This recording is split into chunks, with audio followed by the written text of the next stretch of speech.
The David Pakman Show at davidpakman.com.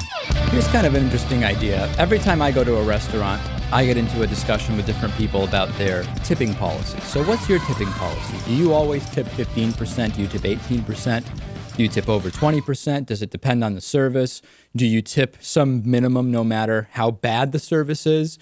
There's a restaurant in Midtown Manhattan. It's called Sushi Yasuda, and it has actually banned tips altogether, and it has raised menu prices. And this is in line with the practice that's in some European countries, in some Australian restaurants. And the owner is Scott Rosenberg, and he says, we're going to pay the employees well. They don't need tips. They're not going to be paid their $2 and something an hour subsistence wage and depend on tips.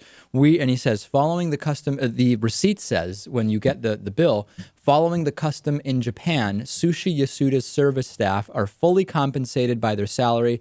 Therefore, gratuities are not accepted. Thank you. And if you try to leave a tip, you're actually told you cannot leave a tip. There's no mechanism to put one in with your credit card. And if you leave cash and there's extra, you're not allowed to leave it, essentially.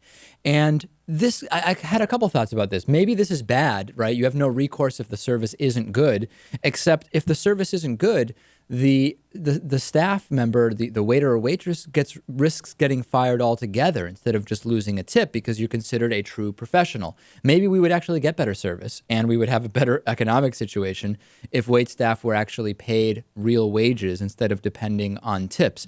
The risk for the restaurant is that when you look at the prices, it's taking into consideration the fact that tipping is not allowed, so they're higher, and the prices look quite high, admittedly. I think it would be...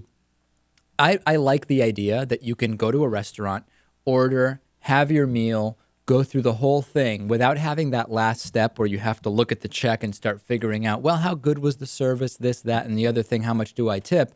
But the counter side to that is maybe tipping is, because of the culture in the U.S., it is a way for you to evaluate how the service was, and people might not want to lose that. What do you think about this idea? I don't think it's bad, although I think it'll take some getting used to, and seeing those higher prices on the menu probably is going to dissuade some people.